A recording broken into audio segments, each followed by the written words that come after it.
Giving your mother a can of tomatoes is bigger than stepping on grass. This is a guy with one brain cell and he's not using it. Continuity issues! We don't get crispy berry. The tomatoes was the tomatoes was the intersection. Spaghetti noodles. He puts a child in a microwave.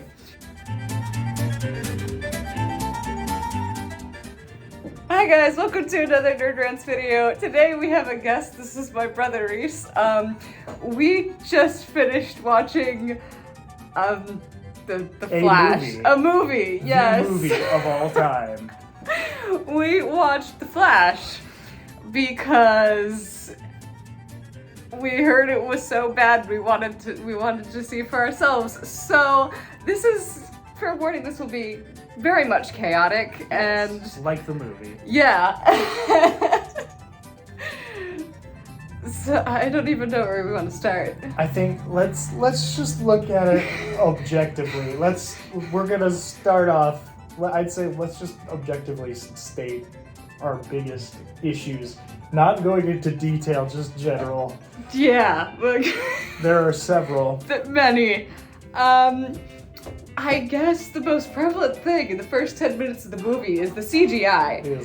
It's atrocious.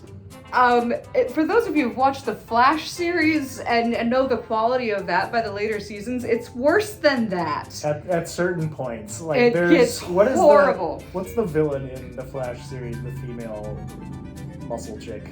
Oh, the strength force? Yes, it's not quite that bad. Not quite that bad. But it's close. But it's he's saving babies that are falling from a hospital. First of all, what the heck? Second of all, he puts a child in a microwave. Puts a child in a microwave. No context. He puts a child in a microwave. But like, the children look like horrifying baby dolls. Picture if the child Wookiees from Star Wars Rebels were put into human child form. It's that bad. It's horrifying. And he eats while he's in midair, and it's gross. It's so alarming to me that there's almost an equal amount of time given between normal, like Ezra Miller on screen, and a completely CGI version of him that is super obvious. And it's really bad. It's disturbing. It's really bad. And this is the first 5 minutes of the movie. Yeah. The CGI does not get better. No. If anything, it gets worse. There's a particular shot that completely caught me off guard. They're in the Batcave, Michael Keaton's Batcave, and the waterfall in the background. It looks like they had a black painted cardboard cutout of a cave silhouette with an LED screen of a repeating texture of water. It was not natural. It looked terrible. It was gross. Because there was no light cascading in on the cave. no light filtration. No. It was just stopped at the water. You have this super, super brightly illuminated water. And then just pitch black cave. And so yeah, overall, like the CGI throughout the entire movie is extremely awful. Extremely rough the entire time. There were points where, I don't know if you've seen the Flashpoint movie. The Flashpoint movie. Yes, Flashpoint Paradox. We have watched through, she made me watch through all the animated Flashpoint series. Which is great. It's wonderful. For the most part. Yes, there are two exceptions. Wonder Woman Blood Knights. But there's points in that movie where the Flash is 100% 3D animated. Oh, it's super jarring. It clashes so bad. It comes out of nowhere and you're not expecting it. And you're like, oh. It looks like that. It looks as bad as that. And yeah. It's for a movie about a guy who runs, you'd think they could figure out how to make a guy running look good. But no. But they can't. But no, and his starting position is one super impractical. He's up on one leg. but also it just looks so gross. Like, no one runs like that. No one runs like that. I do appreciate there's a moment where original Barry, because there's two Barrys in this movie. Oh yeah. There's a moment where original Barry, he enters this other timeline and he ends up, well, he creates another timeline because he saves his mom. It's Flashpoint. It's the Flashpoint paradox, but not done well. And he saves his mom and creates a version of himself who doesn't have powers. And so he is trying to figure out how to save... I don't even know what his intentions are here, because he clearly has just a fundamental lack of understanding of how time travel works. But which is ironic. He's trying to make it so that Barry gets his powers so that he'll have his powers in the future. And so they go and they create the experiment that causes Barry to get electrocuted and get his powers, but they both get electrocuted and Barry loses his powers. For reasons. And when he discovers this, well, the reason is so that the plot can happen. Yes, that is the sole reason. But he discovers that he doesn't have powers, and so he gets into his pose and starts running, and they make him run the same way he runs when he's CGI, and it's so... Like, it made me laugh because they recognized how bad it looks. It's so bad. It's such so an unnatural. awkward... It's just literally the worst running form you could possibly have. Flailing his arms and sweating and like... I'm slow. I'm slow. And yeah, it's something. Yeah. Which I think, okay, so the CGI is bad. I guess the other thing to talk about is young Barry. Oh, gosh. So, Barry saves his mom. Okay, we should stipulate the entire plot hinges on a can of tomatoes. On a can of tomatoes. We're not even kidding. The entire plot is dependent on a can of tomatoes. He gives his mother a can of tomatoes that she forgot to buy at the store. And because of that, his dad doesn't have to leave to get it, and so whoever broke into their house doesn't kill her. Somehow. My assumption is that, like, because the dad didn't have to leave, the guy didn't see the dad leave, so he assumed that someone was in the house, but that implies that he was staking out this house just waiting for somebody to leave. And... Yeah, and would probably know enough to realize there was only one person in the car if he's watching them. It's a little... It's super flimsy. It's very flimsy. But plot is pushed forward by a can of tomatoes. Tomatoes. And so he makes sure that the can of tomatoes gets into his mom's car. And that's what creates saves this. her life. Yeah, and that's what creates this timeline. And then, in the midst of him trying to go back to the present, he gets punched out of his time bubble. The chronosphere. I feel like there are multiple time machine related things that are called the chronosphere. Yes, that's true. That's very true. I've heard the chronosphere in multiple movies, but this there's one vividly in my head, but I can't remember what movie it's from at the moment. Yeah. It's on the tip of my tongue. Like, I know I can visualize all the wait. It's oh crap. It's Alice Through the Looking Glass. Yes, the chronosphere.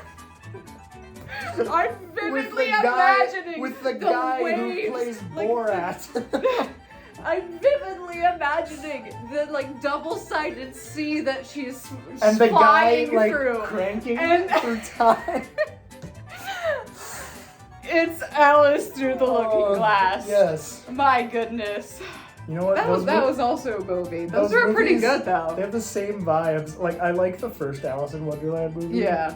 That one's pretty good. Mm-hmm. The second one gets honestly, a little weird. The Flash reminds me a lot of Alice Through the Looking Glass. Yeah, it's kind of the same level of chaotic. It has those vibes, but the plot of Through the Looking Glass makes more sense. Yes, it's way better. It makes more sense.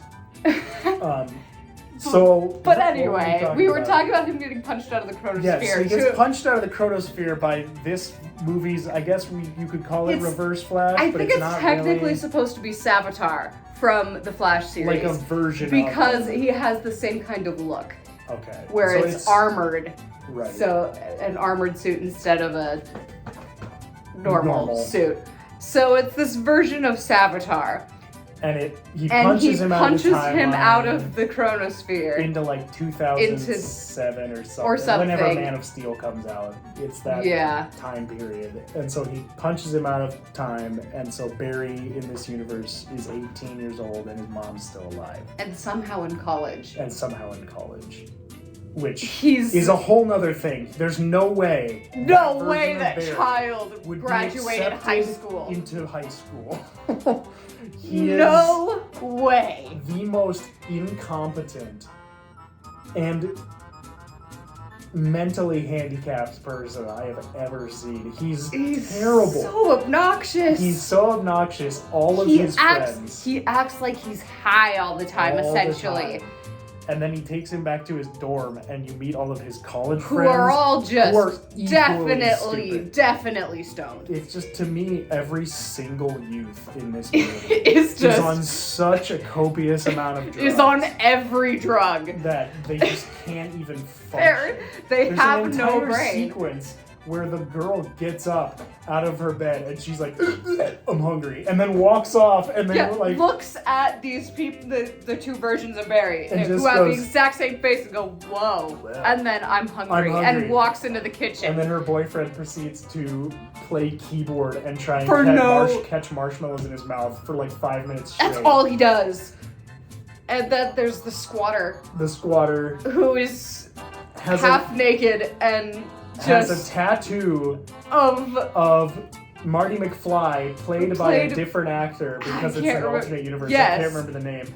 It's on his calf. Upside down. So he has to hold Marty his McFly. leg like this, so it's right side up. And it's Marty McFly. And it's awful. It's so bad. And they use that to illustrate to Barry that he changed the universe. Like, not the fact that all the other things, like your mother's alive, your father's not in jail. That doesn't. Things are different.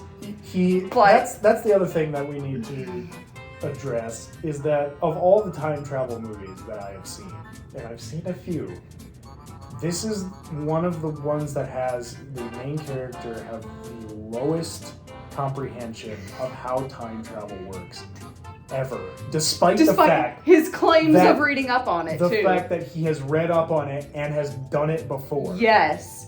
And yet he has no concept that going back in time and saving his mom will change things.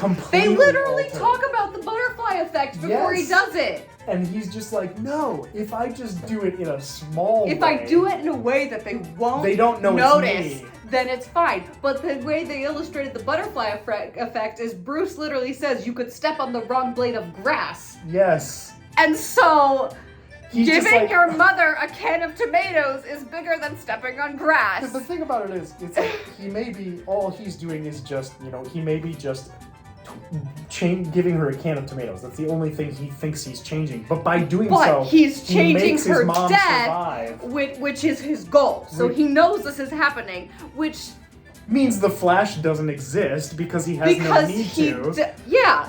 He literally had to create the Flash in this timeline. And so all throughout the movie, they try and make you feel bad for Barry because they're like, oh man, he just wanted to save his mom. Like, can't you see where he's coming from? But at the same time, he did this all to himself, deliberately.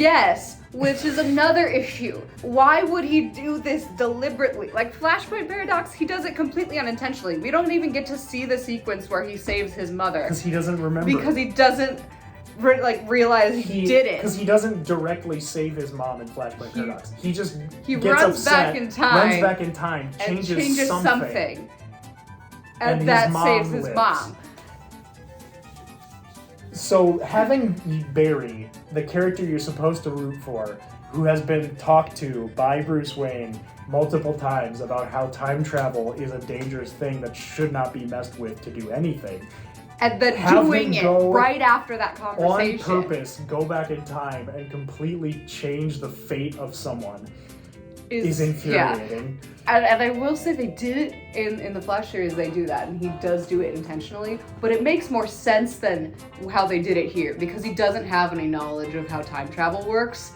Gotcha. And this was right after his dad had been released and then murdered in front of him. Okay. And so that one makes sense, but this doesn't. No, this makes no sense. Who has a full... This is a guy with one brain cell, and he's not using it. And then he has to share it with his younger self and for the rest of the movie. For the rest of the movie. And he usually has it, but he doesn't have powers. And so the idiot is running around with superpowers and destroying a city block in his first run. Yes. He causes so much damage. Because he just doesn't. Because he's just stupid. Yeah. There's no describing the level of stupidity that this how was he alive? He has no common sense. He's just dumb. He shouldn't even be able to function. No, he really shouldn't. It's a miracle that he even knows how to pay his rent. He has roommates that he might not That's even true. have to. He probably doesn't even pay rent. That Patty or whatever his roommate's name is probably does. She probably pays all the rent. Despite being stoned, she's smarter than him. Yeah. It's...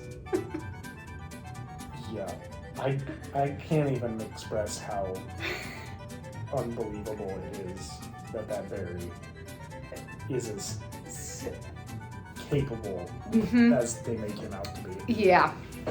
There's a moment where in the final battle where the original Barry goes, "You're ready," and I just went, No, he's not. No, he's not. He's really not. He literally just, and before that, there's an entire sequence where he completely screws up and almost kills himself.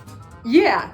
And then immediately after that, OG Barry they cut goes, to the next shot.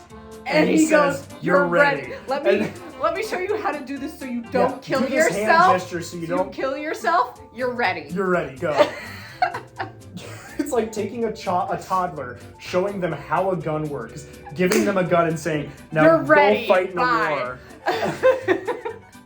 Good luck. Protect your homeland. It's problematic on so many levels, and then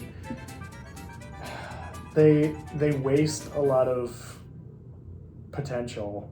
Like the movie itself, the concept of it, Flashpoint Paradox is a great concept. Yeah, it's just Flashpoint Paradox, but they do it in such a poor way. They didn't think anything through. There's also a lot of questionable choices when it comes to jokes that they make and shot choices. There's like several sequences where they will zoom in on a full CGI Barry's face doing the most disturbing thing you've ever seen. Yes, like eating a burrito. Like, and his mouth is so wrong. Or they're facing through a door and we just zoom in on his eyeball. On his eyeball. And it's like... But the thing is, that shot where they zoom in on his eyeball, they then like zoom in and show like his molecules phasing through things. Which is a cool idea. But why did you zoom in on his eyeball?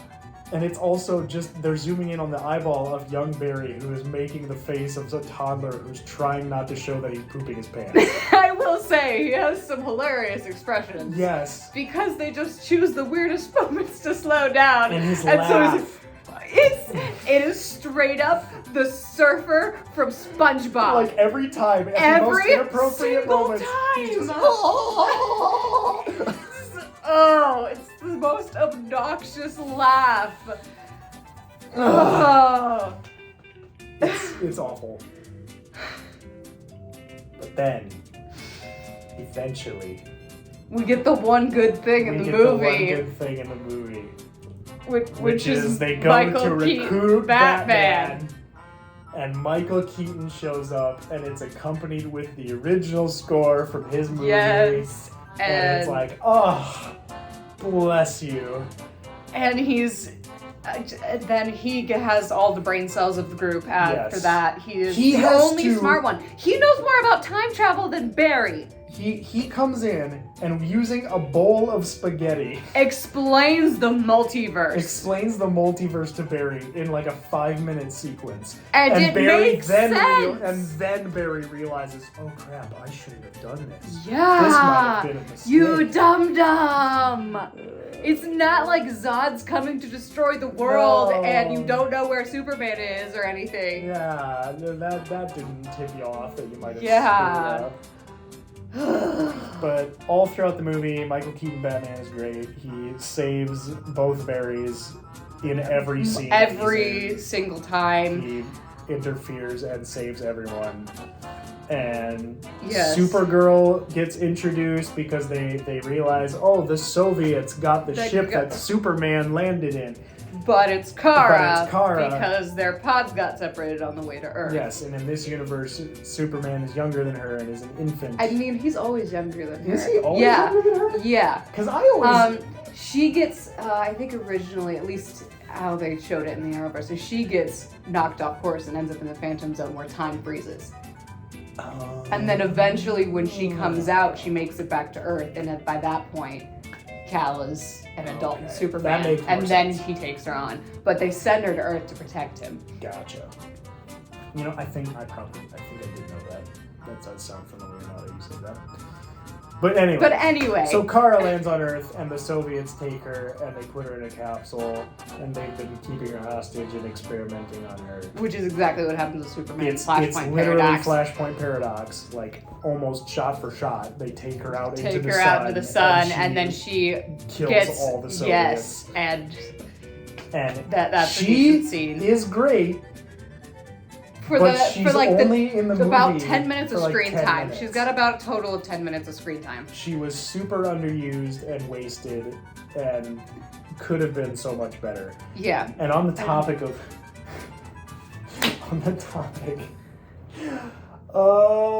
Superman and all of the Kryptonians. Oh, yes! So there's a whole sequence. They're like recreating the initial attack of Man of Steel. Because it's this universe's version of it. Yes. So in this version, Kara has all of the Kryptonian DNA coded into her bloodstream or whatever.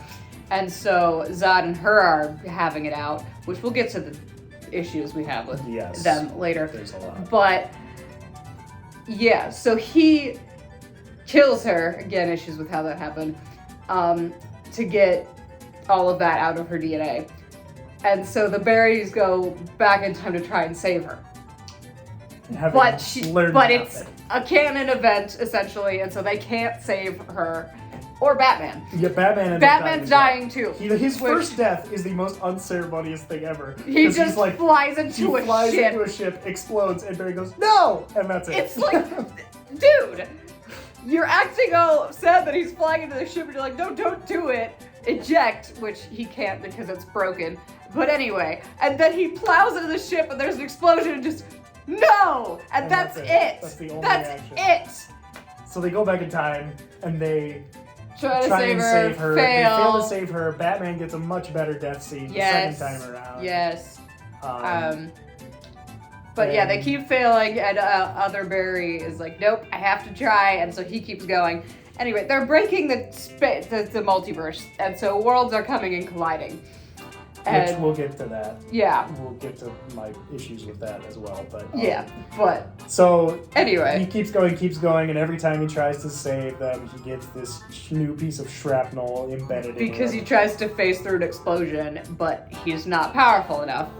He's not ready. And so it gets stuck inside of him. And so he becomes this version of Savitar. Yes. After years and years of trying to save them. And so he shows up, and it's the old version of him, and he's like, hey, we can save them. I almost figured it out. I almost got it. I'm totally not destroying the universe. There's only one thing keeping me from saving my mom and everyone else. Oh, gee, Barry. It's you, Barry. It was always you, Barry. So he goes to kill him, and then young Barry, who is Savitar, yes, kills himself, jumps in front of him, and takes the blade, dies, and then Savitar ceases to exist. But which is so paradoxical. Which, I mean, the whole concept of him punching him into the timeline to create himself is paradoxical. Yes, but it's still... But it sort of works because in that sense he still exists. But if he kills himself, he never exists, and he can't punch him. So it's like, that implies that there's a different Savitar. There has to be a different Savitar then. Yeah, there has to be two. It's about, you get about as much explanation in this for time variance in the Flash series, because they don't explain that, and it just happens, and they use it as an excuse to keep bringing thought back. Timey-wimey, but yeah, they just think, time travel, we can basically get away with anything. We can just write it off as a paradox. But yeah. Anyway, that happens. But the very concept of a paradox means that it's not possible. It contradicts itself. And so it's like... That's my biggest problem, is anytime you introduce a paradox into time travel, it means it shouldn't be possible, and it can't exist. It's just, it drives me nuts. But, so yeah, and so anyway, Savitar kills himself, and they save the day, and Barry decides to go back and save his mother by to the tomatoes. To the tomatoes! Yes, we do not lose the tomatoes. They play a part all the way to the end. Integral. So he takes the tomatoes out of it, and so she's gonna die. He's like, okay. And so he's putting them back on the shelf. Okay, well let's conclude. Let's conclude the story. Okay. And then we'll drop that bomb, because it makes the reveal is great. Yes. So so he takes the tomatoes out of his cart, has a nice little wrap up. Yeah, gets to say goodbye to mom. Consolation with his mom, and then goes back to the present, his timeline, where nothing has changed. Hey, cool! I fixed everything! My dad's court date's coming up. I better go to the court date. So he goes to the court date. Yes. And there's this footage that they were trying to use as evidence of his dad in the grocery store at the time of the murder, but they couldn't, because he never looked at the camera. He never looked at the camera. So then... They're sitting in court. And they're showing the footage, and it was garbled and all of that, so they couldn't use it in the original case. But Bruce Wayne used software to clear it up, and he's like, okay, so now this piece of evidence is usable. And his dad looks at the camera because he has to reach to the top shelf to get the tomatoes that were on the bottom shelf. Barry, in his infinite wisdom, and having learned so much incredible, from this adventure, moral lesson that changing things changes the future, moved all the tomatoes to the top shelf to save his dad. And it's like, yippee, it worked, we're all good, everything's normal. Totally. He goes outside, gets a call from Bruce Wayne. Bruce Wayne pulls up, and it's George Clooney! And Barry's like, how could this have happened? What? This isn't possible! It's not like I changed the timeline again! It's not like I literally did the exact same thing that I did at the start of the movie.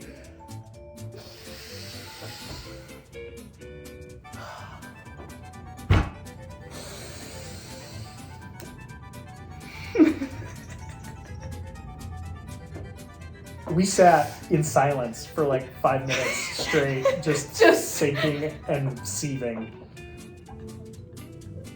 Because it was like, not only do you enter into this adventure through time with the littlest amount of knowledge, but also enough to know that what you're doing is wrong. Right, he knows what he's doing is wrong. And then, at the end of all that, after almost destroying his universe and everyone else's, he decides... You learn absolutely nothing! I'm gonna do it again.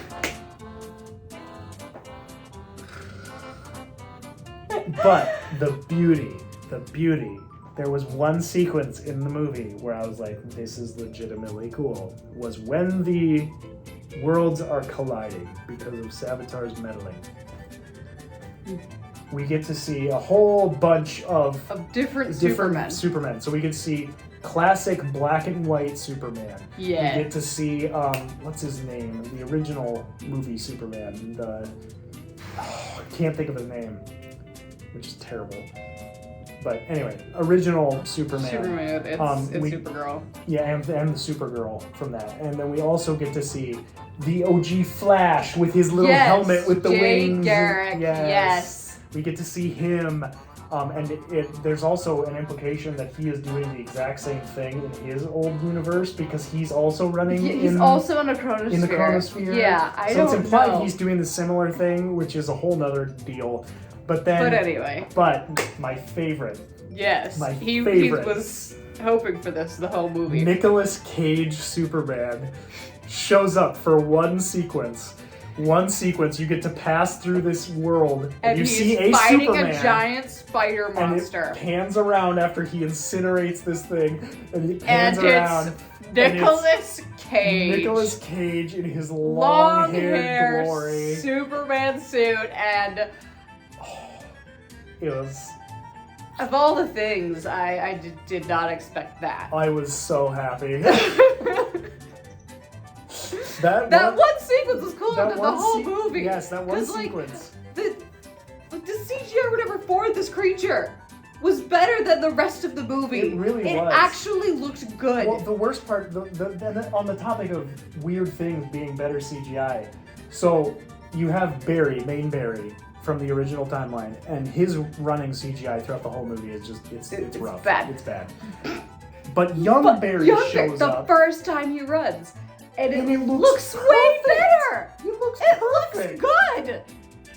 And it makes me sad that it's that Barry. It's like the worst version of Barry. It's the worst version of Barry, but he gets the best version of running, and it makes me sad. It's possible to do it well. Yes, and then the other problem that I have with the time travel is the chronosphere itself. Because there's he runs through time, a sphere forms around him, and then he starts running in reverse. He's running in reverse, to imply that he's going backwards in time. Yeah, but there's a circle of moments that are just collapsing into sand around him. And the thing is, we've seen him go back in time. Yeah, in Justice League, and in the Snyder Cut. Yeah, and so yeah. And it looks amazing because it's just reforming. He's literally running forward through this actual world. He's running through the world, an obliterated world, and it's just it's rewinding and reforming. He's actually moving across the landscape. He's instead of forward. running backwards in place. Yeah, he's actually moving forward. It's just everything around him is reversing, and to me, that looked so much better. Mm-hmm. It worked so much better. This version of time travel, the circle of moments, the CGI was just crap. It was not good. It was not, and because they didn't even take. It almost looked like wax figures of everything. It looked like Barbie doll versions of the characters. And the thing is, it's confusing to me because they're taking these moments from the movies that they filmed. They filmed all these sequences in the movie with real people, but then they use CGI to create that, to replicate it when they could have just used the scene, taken the scene, and then used After Effects to put it in there. Yeah. But they chose to CGI all of it, and it looked terrible. It was awful. And it also would have been cooler to see him running through the city and having things rewind around him. Cars move backwards and things de-aging and buildings being deconstructed or unrenovated. But instead we get the chronosphere. Weird kaleidoscope around the sphere. Yeah. I could tell they were trying to go for something visually cool, and it just didn't work. It didn't work. It just didn't work for me. And then there's also the moments where he peeks into. Oh yeah, and it's just his head, and then floating. A little yellow glow around him, and it's just. If you could find a picture of that, you should. I should totally drop it in. It looks rough. It was so unnerving. No. I think my other big problem with it is Flash's suit throughout the whole movie, for some unspeakable reason, for some unknowable, inconceivable reason, they CGI'd his suit completely. Completely. When you have a physical suit from Justice League that he's worn in the Flash show. Yeah. And yet they decide, oh, let's give him a new one, which is fine. Let's give him a new suit, but just don't make a suit. Completely CGI. Make a suit, because the CGI suit did not look good. Also, on the note of him showing up in the show, the fact that it took him that long to realize multiverse is a little weird, because he knows the multiverse exists because he met Grant Gustin's Flash. Yeah, but, you know, I mean, that's one thing. I'm willing to dismiss that, because if they haven't watched the show, you know... Yes. That's one problem that I have with the MCU shows, is that they hinge, like, the movies hinge so much on it. Yeah. And so I can be fine with them just like, oh, here's a little moment of, you know, Ezra Miller's Flash. Oh, haha, funny moment. And then he doesn't even get to, like, the chance to think about it. But, yeah, they should have just left him with the suit that he had from Justice League. It would have worked so much better. And then they would have had more of a budget to make the other better. CGI look better. Because it needed it. It needed a lot more time. Dude, the lightning. Oh my gosh. Continuity issues! It's so dumb. It's like, clearly it was deliberate, but I don't understand but why? Why. Why? So Barry in the previous movies, in Justice League, and, you know, anytime everything. He showed up, he's got yellow lightning. Well, he's got blue lightning. Oh, in right. Justice League. He's got blue lightning in Justice League. In Justice League, which it's like, okay, it's a little different than normal Flash, but That's whatever. fine. It's fine. He gets his new suit. And in this movie, they give him yellow lightning from the start. And it's like, okay, well, they're changing it, that's fine. But when he takes the suit off, his lightning is blue again. And they never explain it. It's just there. And it makes no sense. Young Barry and they do it with Young Barry too. Young Barry has and I blue think lightning. His switches too. Because I know doesn't it? No, he has blue. Yeah, when he's in his other suit, does it switch when he's in his suit, the OG but Flash's suit? It might. I think it does. So it's probably something suit. with the suit, but they don't explain that. No sense. Just happens. So I don't know what the heck that is. But we realized it. I think it was the first time he ran without a suit. Yeah. And we were just like, hang on a second. Because every time he's running before. Yeah, he's in his suit. And then he's cleaning up his apartment because Iris West is there, which they made her black again. Because, like, why does Hollywood hate redheads? That's what I want to know. That's a whole nother tangent that we don't need to go on. But why does Hollywood hate redheads? But anyways. Cleaning up his apartment, and suddenly his lightning's blue, and I'm like, wait, what the heck? Where did that That's come not from? right. It's there were choices made in this movie. And usually bad. And on the topic of power continuity. Yes! Back to the Kryptonians. The Kryptonians! In Man of Steel. It's exposure to the sunlight and to the air of Earth that gives them power. So Zod and his soldiers show up, and they are normal until they take the suit off. Yes. They take their helmet off, and then they start getting like the X-ray all the vision powers all that. at once. At no point in this movie do they ever take their helmets off. They never take their helmets off, but they have the powers. And it drives me nuts. Like they don't fly or anything, but they have like super strength and super speed. To be fair, they don't fly. Zod doesn't fly until like the very end of Man of Steel. Yeah, they just jump, but they're clearly super strong. They have super speed because he's watching Kara in the Flash. They see Kara. They can hear her from like a mile away. They hear and see Kara when she first goes to check out their ship. From like miles away. And that happened. I went, no, that's not how that works. Zod doesn't get powers till his mask is off. Right, the mask is on. And they never take it off. They never do. Even when she full on punches him in the face when she's pissed, and it doesn't break the helmet. Which again, if you want to save money, take the CGI mask off. But no, and then so that was annoying. And then they kill Kara. Super easily, with just a blade. Which makes no sense because she's been exposed to yellow sunlight this whole time, and it doesn't take him that long to regain his powers if he's... So, the fact that they just stabbed her with a metal blade and that killed her makes no sense because she'd be invulnerable. Like, the first scene, she's getting shot with bullets and it's not making a mark, but Zod comes up and just stabs her with a metal blade and she dies. You can try and use the justification, oh, it's because he's super strong. But the thing is, it's not a kryptonite blade. It's not a kryptonite blade. It doesn't matter how strong he is. It would shatter against her. Because you could say, oh, like, it's the Kryptonian armor and stuff. It's like, no. Because in Man of Steel, when Superman punches him, he obliterates his armor. All of his weapons are destroyed. It's just... And it was... Their only weakness to their invulnerability is kryptonite. And so... Or a red sun, so and neither of those were involved. So they're just implying that Kara is only invulnerable to things that are bullets. Not pointy objects.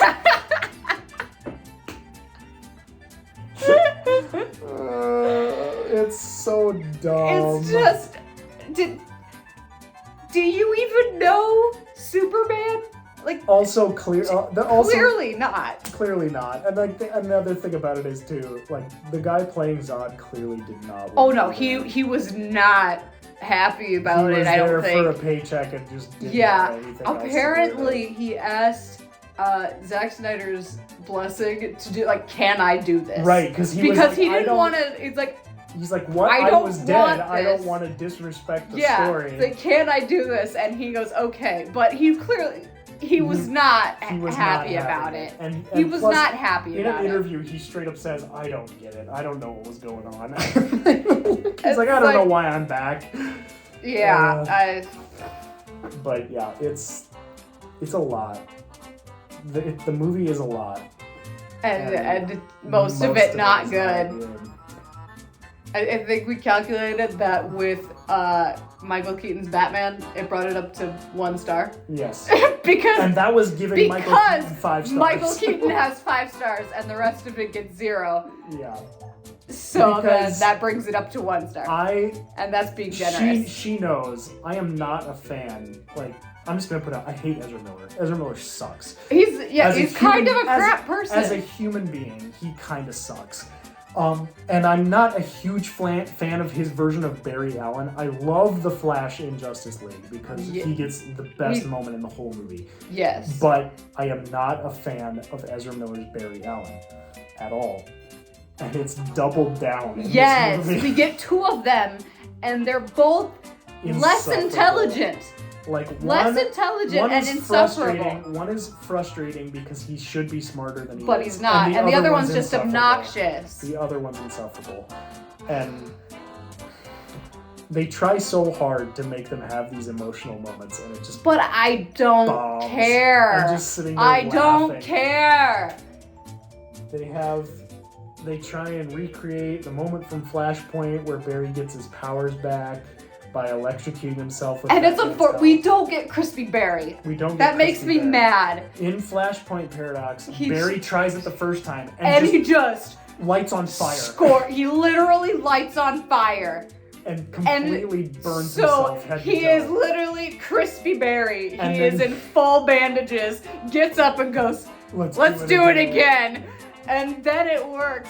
And in this one, he just gets like a little smoky and weird. He gets lightning scars because that's what happens. Veins. I think that's how it works. If you get like a lightning burn or something, is it makes that weird mark. But it was weird because he got struck directly by lightning, so he wouldn't just get those marks. He would be fried. But then we get a kind of cool moment where Kara shows up. Where Kara just flies him up into the storm and just holds him up toward the lightning so it can hit him directly in the chest. Don't hold back. You've never held back before. Boom! And the funny part is, she's not a part of this process. Like, she doesn't know about this process. She doesn't actually, unless she used her super hearing, she has no clue what's actually happening. She's just like, let me carry carrying this guy into the sky, potentially to kill him. She's just like, she could legitimately believe they're trying to kill him. She's like, we're just electrocuting Barry? Here, let me help. Okay, let me do this. He's insufferable.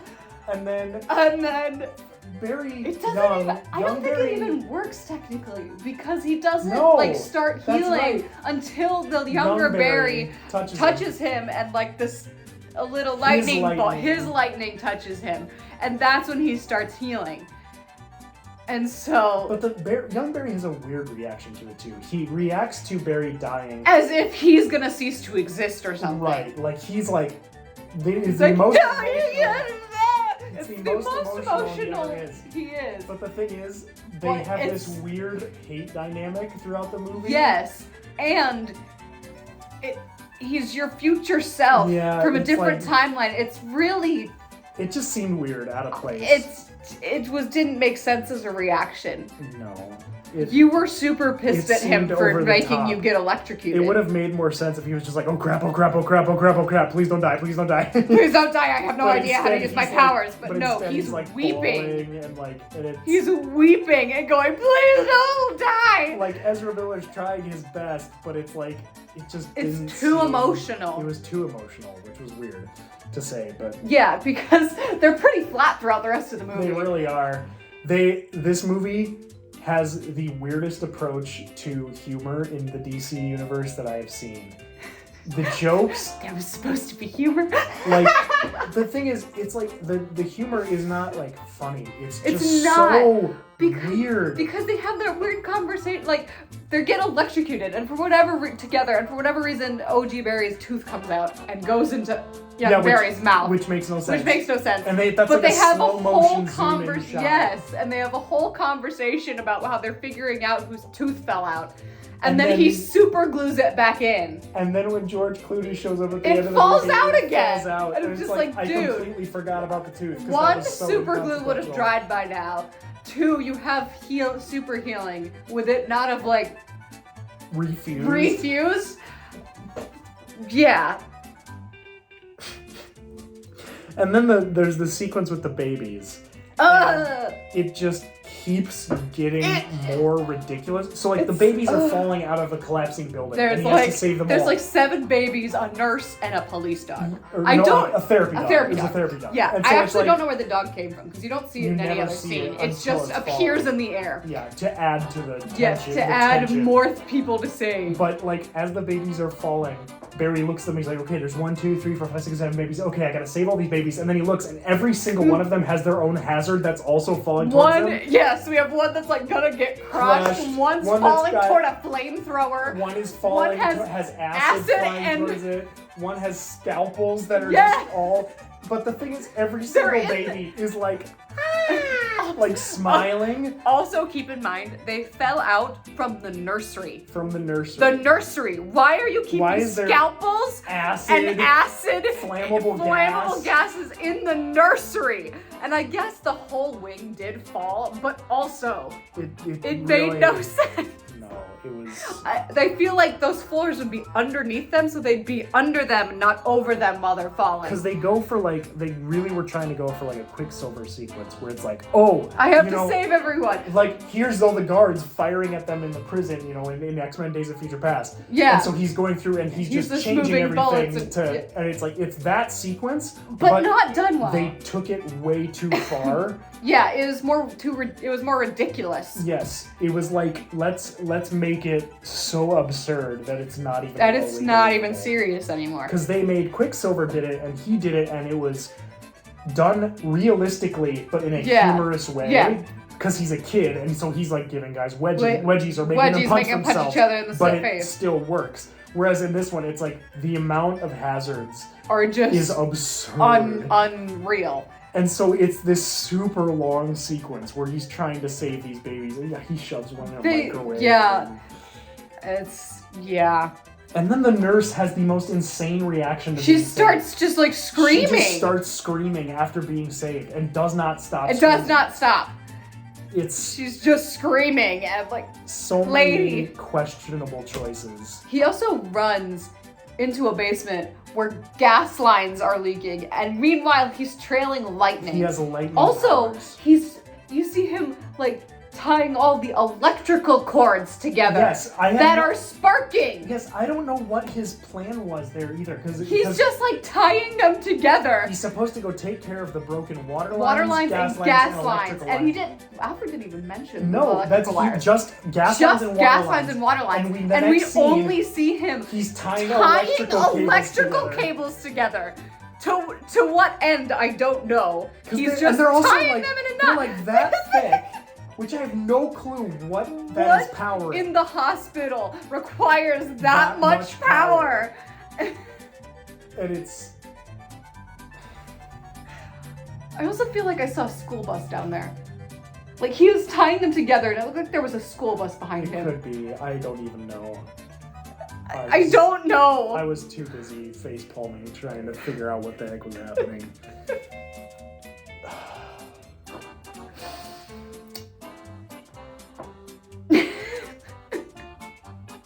So long story short, 10 out of 10. Yeah, totally. Oh. No, I think the best I could give that movie is a 2 out of 10. I think that's the best. That's being generous. And that's being Michael Keaton's Batman and Kara being half decent. Yep. Yeah. Yeah.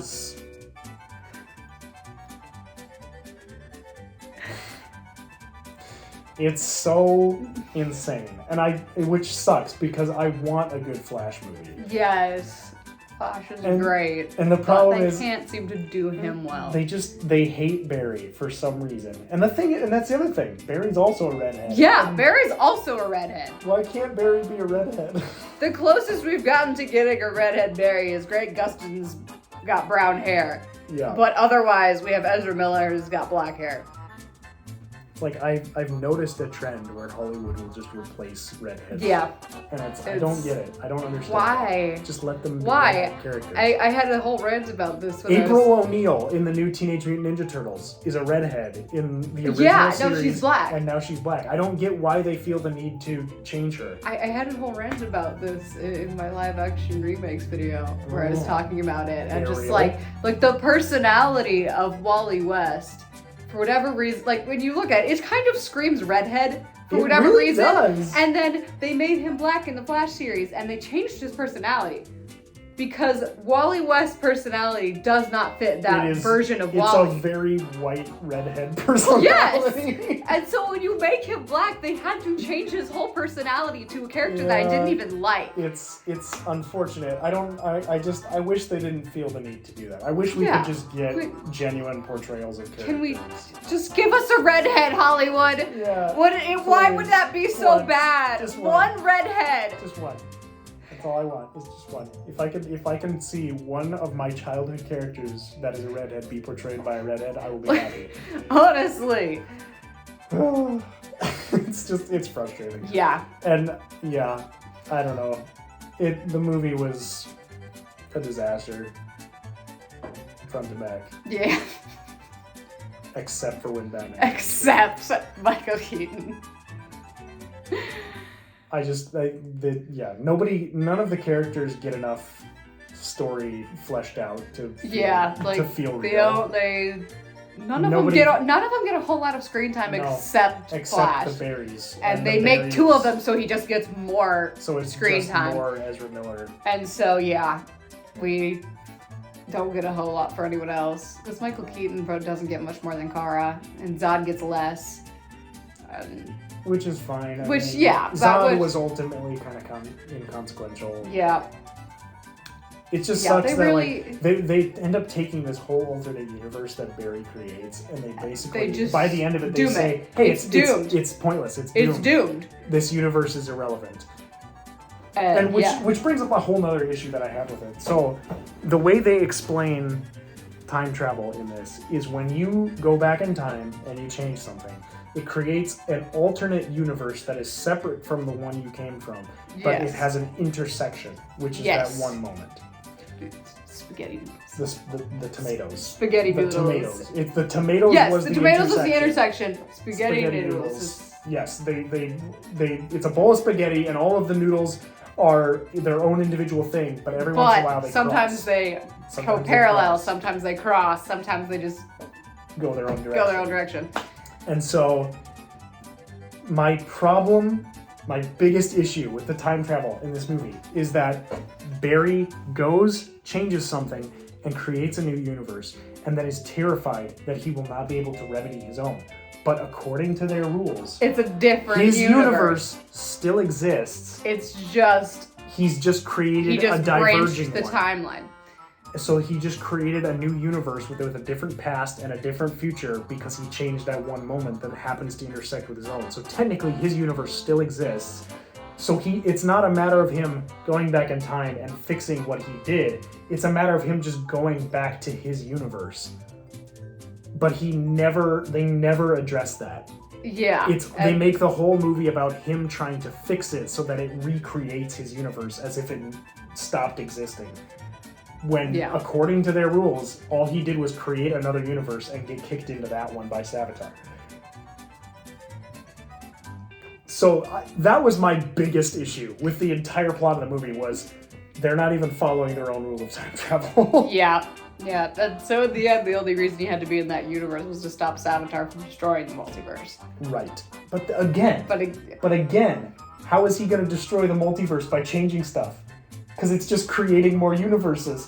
So they never explain why, when Savitar keeps changing stuff and creating all these universes, why they start collapsing on each other. They never explain why that happens, and I don't understand it. I don't know, Because it makes no sense. I don't know. Unless somehow his presence, like, staying in the chronosphere or whatever, somehow... But again, they don't explain any of it very well, so... I don't know, because... According to their rules, it just creates a whole nother universe with a cross point. Yeah. So technically, they just created hundreds of universes, millions of universes that are doomed to be destroyed. With different versions of Kara and Batman dying, and that's it. That's all they did. But for whatever reason, that causes...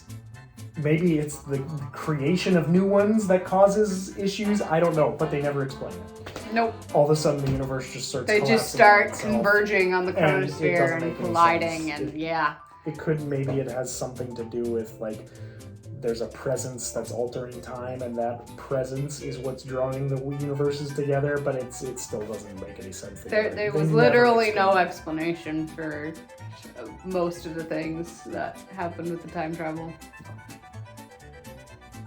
It bothers me a lot. Oh, man. Yeah. So yeah, The Flash. The Flash. 2 stars. It's 2 stars. out of 10. No, out of 10. 5, out of 2 10. out of 10, 1 star out of 5. 1 out of 5. Yeah. Half star out of 5. Half star out of 5. Yeah. Yeah. And unfortunately, that means I don't have high hopes for Blue Beetle.